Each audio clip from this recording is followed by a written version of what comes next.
Rama Hare Rama, Rama Rama Hare Hare. Narayanam Namaskritya Naram Chaiva Narottamam Devim Saraswati Vyasam Tato Jayam Mudirayat Nashtaprayeshu Abhadreshu Nityam Bhagavata Sevaya Bhagavati Uttama Shloke Bhaktir Bhavati Naishtaki.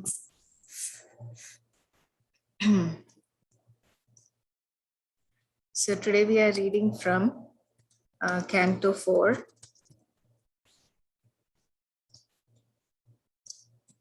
Chapter 16, texts 17 through 19.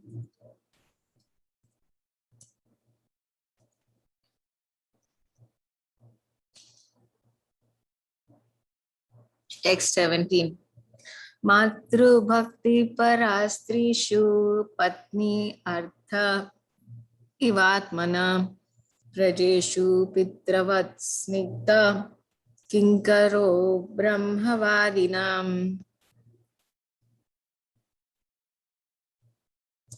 Translation and purport by His Divine Grace A.C. Bhaktivedanta Swami Srila Prabhupada Ki Jai. The king will respect all women as if they are his own mother, and he will treat his own wife as the other half of his body. He will be just like an affectionate father to his citizens, and he will treat himself as the most obedient servant of the devotees who always preach the glories of the Lord. Purport. A learned man treats all women except his wife as his mother, looking on others' property as garbage in the street, and treat others as he would treat his own self. These are the symptoms of a learned person as described by Chanakya Pandit. This should be the standard for education.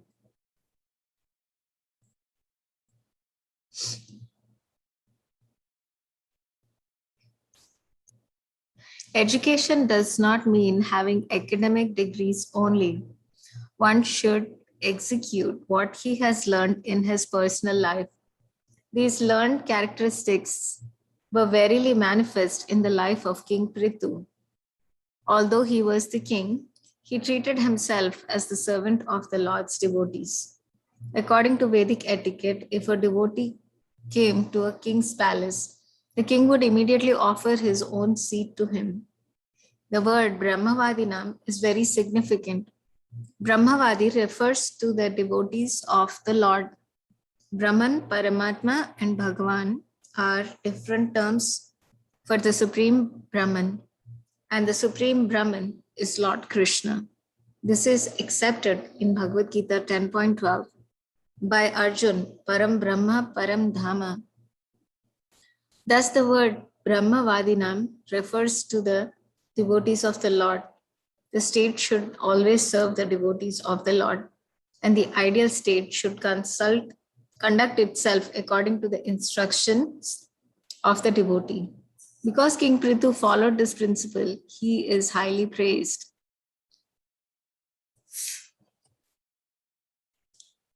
Mataji, anybody else would like to share or read? I can read. Sure, Ruchi Mataji. But you'll have to scroll up. This is the verse? Yes, this is the verse, text 18. Dehi nam atmavat prishtasu suhar dam nandi vardhana mukta sangha prasangoyam dandapanir sadhu. Translation. The king will consider all embodied beings as dear as his own self, and he will always be increasing the pleasures of his friends. He will intimately associate it with liberated persons, and he will be a chastising hand to all impious persons. Purport.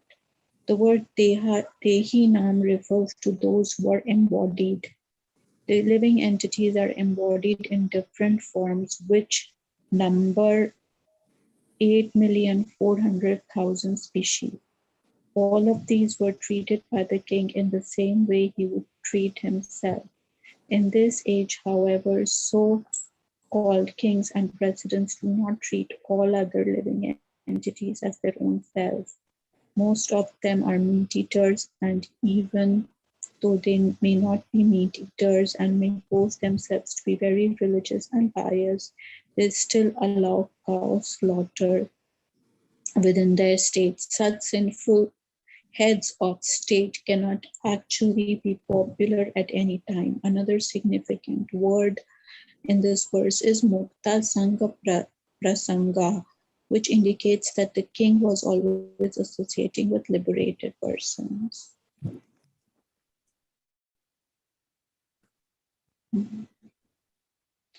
Yeah, I can't read more. I'm Okay. feeling Yeah. tired. Thank you so much for reading, Ruchi Mataji. Just one verse of Srimad Bhagavatam is adequate to liberate a person. Thank you for giving me the opportunity.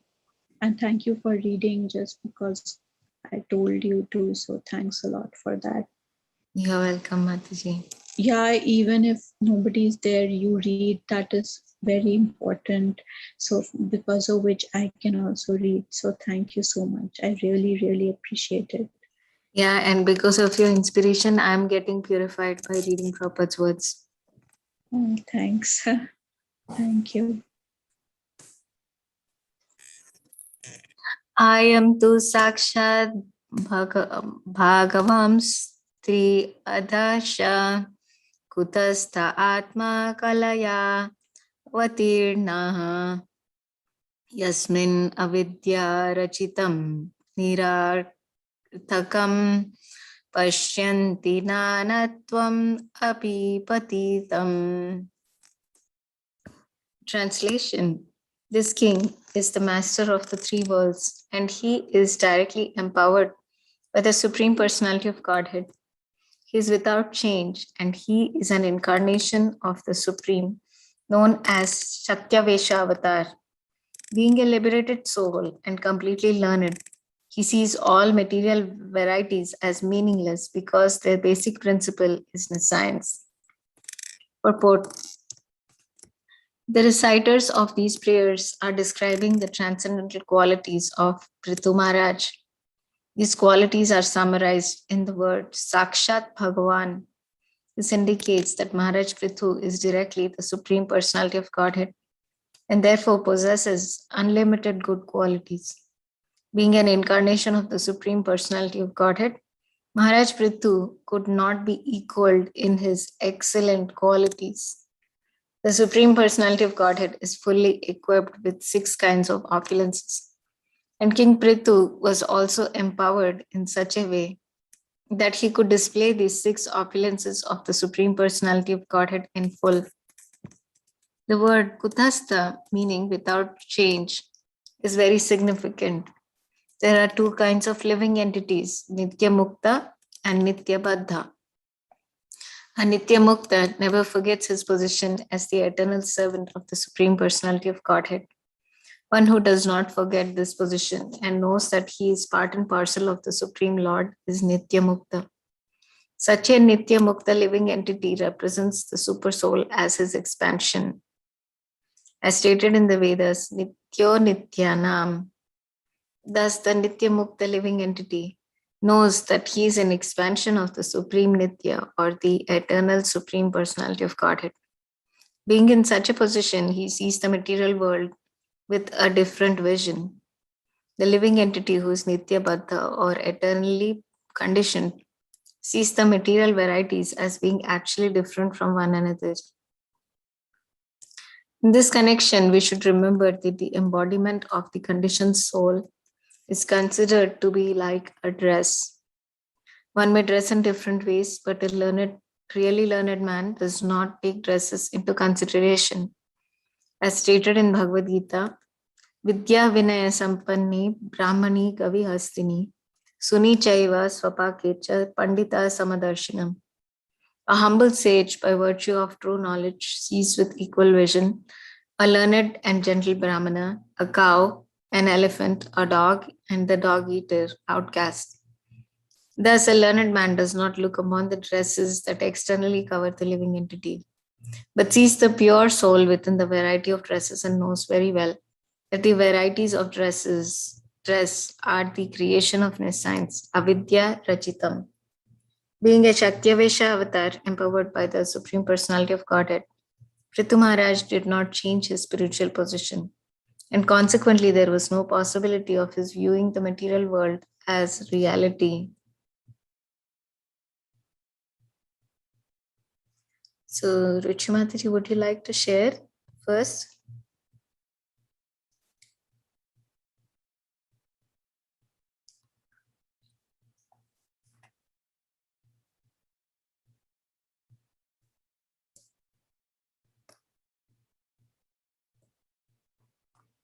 Hare Krishna. Sorry, I was on mute. I was saying you can share the first verse and I will share the second one. And then we can both share the third one together since it's big. Sure. Okay, Mataji.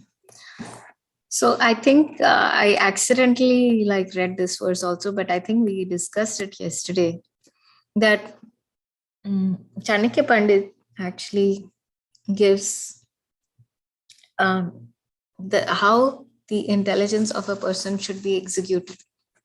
How a learned man sees things.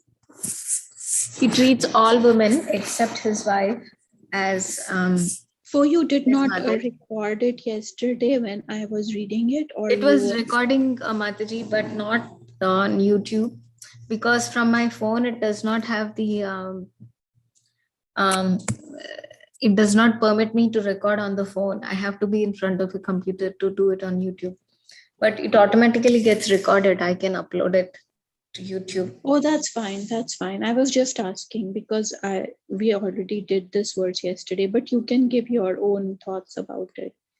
Yeah. So I will keep it short because we already discussed it. So Chanakya Pandit says a learned person should treat all women except his wife as mothers. Look at others' property as garbage in the street and treat others as he would treat his own self. So these are very high principles which most people in modern society often overlook. But this is a very important point that one must consider all women as mothers and treat them with such gentleness and respect. And others' property, one should not try to usurp, and he should just think of it as something that's not his own. And they should value and treat other human beings as they would like to be treated themselves. So these are the symptoms of of a learned person, according to Chanakya Pandit. So people have many academic degrees, but such academic degrees are not of such value if these principles are not learned in their personal life. It leads the persons to all kinds of trouble by not having proper etiquette in these spheres. So, but these qualities were very much alive in the personality of King Prithu, and he saw himself as a servant of the Lord's devotees. He was always obedient to the Lord's devotees, and this is actually a very, very important principle, that the Lord is situated in everyone's heart, and he is guiding everybody, including an ant, including an elephant, everybody, how to survive, how to live. He's guiding everybody. But the special qualification of the devotees of the Lord are that they're always trying to please the Lord. They love the Lord, therefore they want to serve him in some way and please him in some way. So the Lord reciprocates. His reciprocation with his devotees is also like that. Whenever we approach the Lord with love, he also begins to reciprocate, because that is his kindness, that is his sweetness. He is that kind of a person who wants to give back more than what he receives. So usually people are very busy, trying to, you know, um, love their country, love their friends, love their families. And all this is also very important. But the highest kind of reciprocation comes from Krishna. He can completely satisfy a human being and all his needs and requirements. So, when a devotee approaches the Lord by thinking of him as a kind master, or a kind father, or a kind friend, and does something for the Lord. Krishna says in Bhagavad Gita, Patram Pushpam Phalam Toyam. So if we take a leaf, of flowers, or water, or a fruit with love and offer it to Krishna, it could be any simple kind of service. If we just go and sweep Krishna's temple, if we go and string garlands for Krishna, anything. But it must be done with the right mood. And that right mood is, I want to please Krishna. When it is done with the right mood, that, I want to do this as service for the Lord. Like, I'm not so qualified, but I want to do it for the Lord's pleasures. When that right mood exists, it has moved itself from the category of ordinary work to a loving feeling, an exchange, a gift for the Lord. And when it is done in that mood, the Lord recognizes such a devotee and starts to reciprocate. So that actually qualifies a devotee. They become very close to the Lord. And when one serves the devotee of the Lord, they become perfect in their life, because Krishna becomes very pleased when his devotees are served. So, King Prithu, because he understood this principle, he served the devotees, and he was able to conduct himself according to the instructions of the devotees. So part of the Lord's reciprocation is he gives more and more intelligence to the devotees how to serve him better, how to have loving exchanges with him, how to have loving reciprocation with him. He gives that intelligence from within the heart. Therefore, King Prithu, because he understood this principle about the exalted position of devotees, of the Lord's devotees, and the Lord's reciprocation with them, he followed their instructions, and he also served the devotees of the Lord with the desire to please the Lord. So, Ruchi Mataji, you can share text 18. The king will consider all embodied living entities as dear as his own self, and he will always be increasing the pleasures of his friends. Today I'm reading on the phone, so it's not very clear because it's very small, but I'm trying my best. He will intimately associate with liberated persons, and he will be chastising hand to all impious persons. So here, there is a very important thing that one devotee told me, is that first we have to be friends with ourselves before we can be friends with other people. And personally, like I say, I always find the answers to my problems in the Bhagavatam class every day.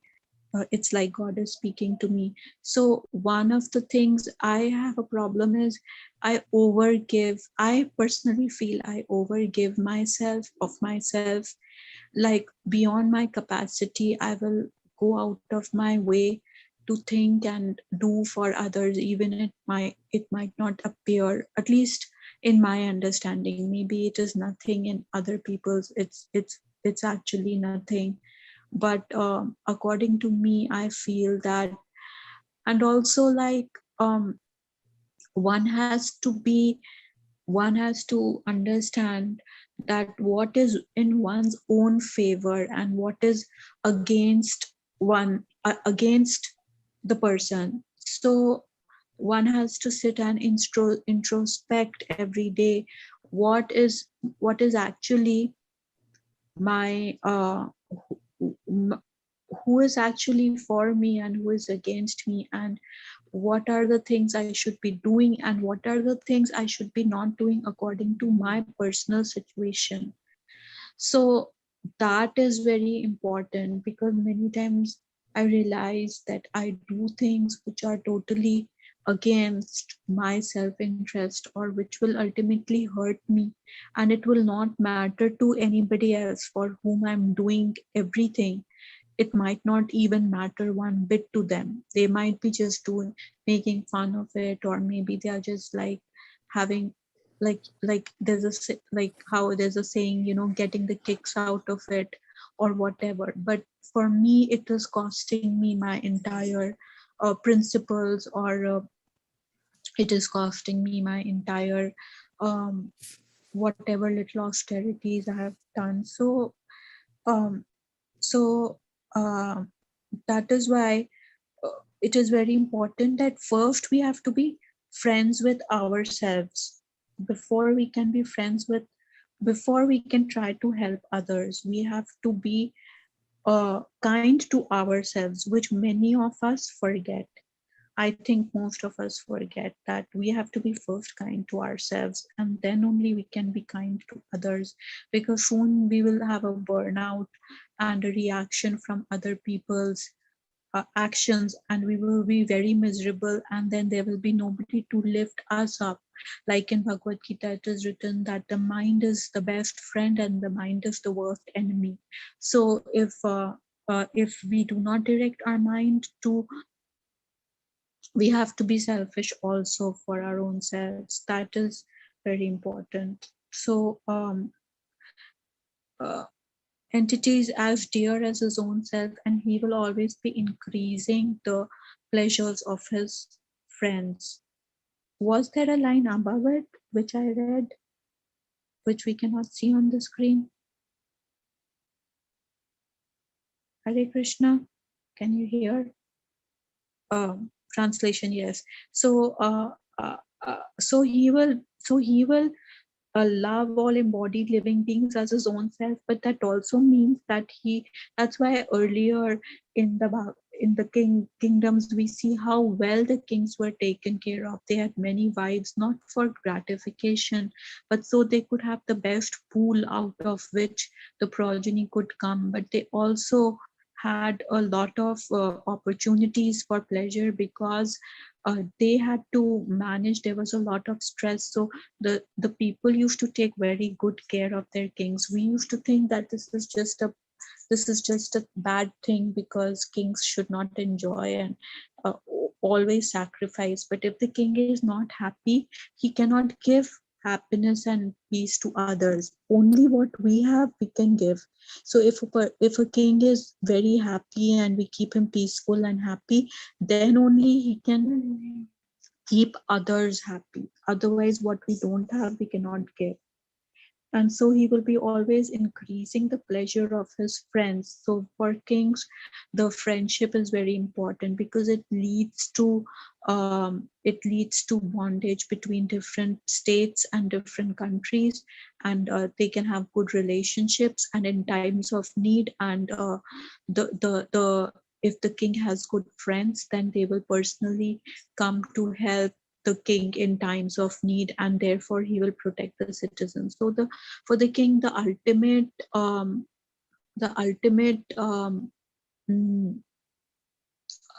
selfishness is thinking about his kingdom. That okay, if I make friends strategically with this with this nation or this king, then it will be fruitful to me, and this will be harmful to me. But also he will be kind to see, because he will also use all his powers to help the weaker kingdoms. So if he has made friends with some kingdom which is weak, he will use all his powers to help the weaker kingdom. So friendships are very important for a king. He will intimately associate with liberated persons, and he will be a chastising hand to all impious persons.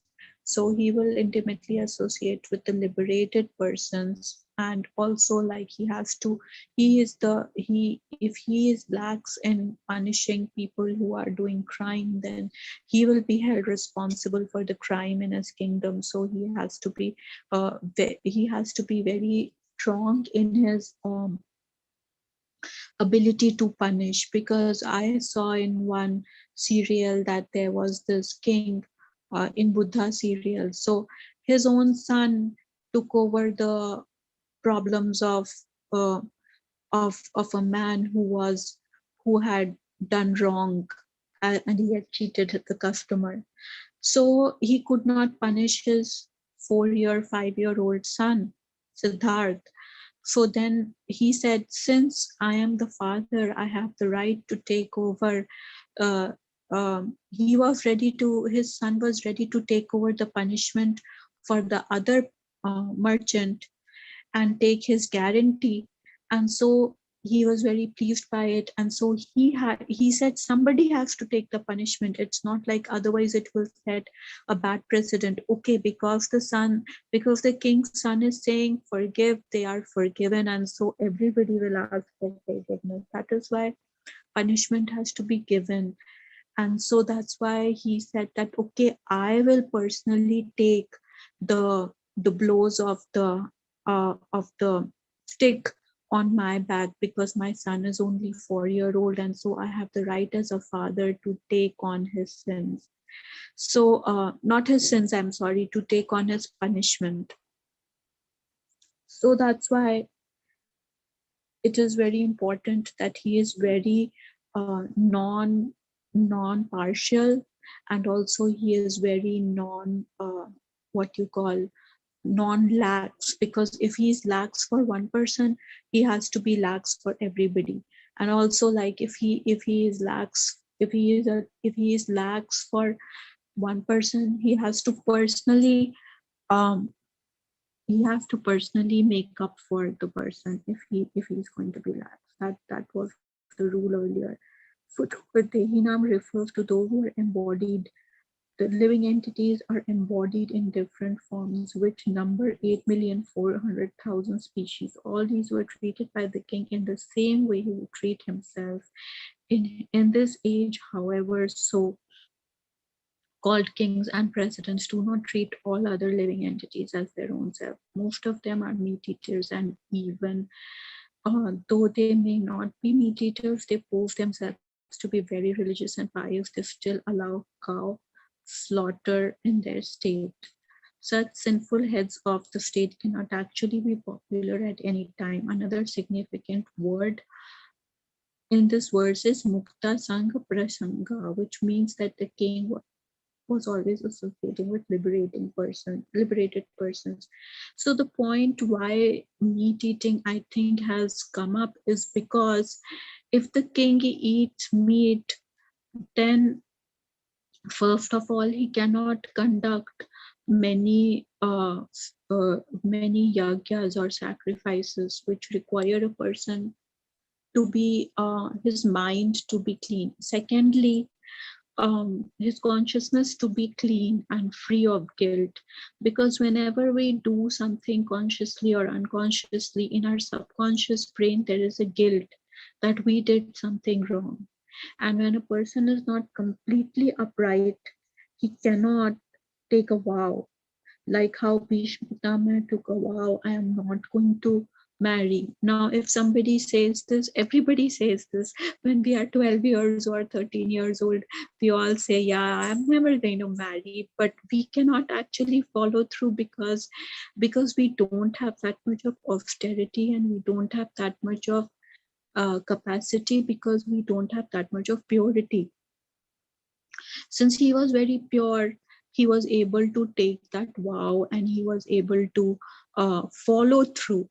Like, we take vows every day, and I have also seen ever since um, mm, the purity of my thoughts has decreased. Whatever vow I take, I cannot fulfill it. Even in fact, I have to do the opposite of whatever I think, because a purity of mind, body, thought, and speech is very important for a person to take a vow, to do anything, especially for a king. Secondly, meat eating will destroy mercy, like it is written by Prabhupada, that it will destroy mercy. So when a king is not merciful, the subjects will not respect him. They will say, oh, he is a tyrant ruler, he cannot feel our pain because he's just sitting in this high chair enjoying himself, but he doesn't know what we are going through.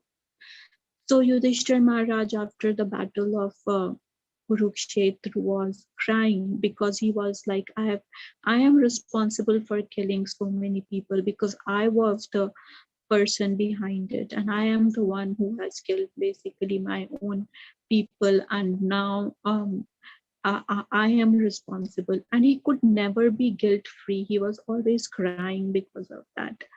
So that means because he had mercy, no matter, even after that, if there was any other king in his place, the subjects would have rejected him because so many of their own people had died. But since uh, the Paramatma in the heart could see, and so the subjects could see, yes, he is crying that, I have killed so many people, I'm responsible for the death of so many people.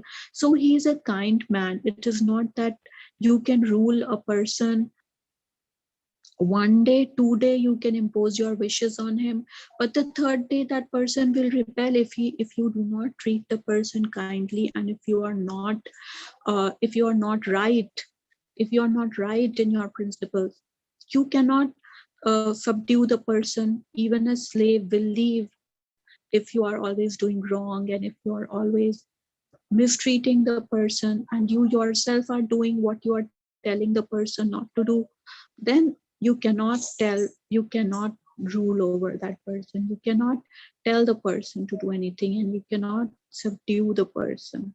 So that is the whole thing of why it is very important for a king to be a very, very pious person.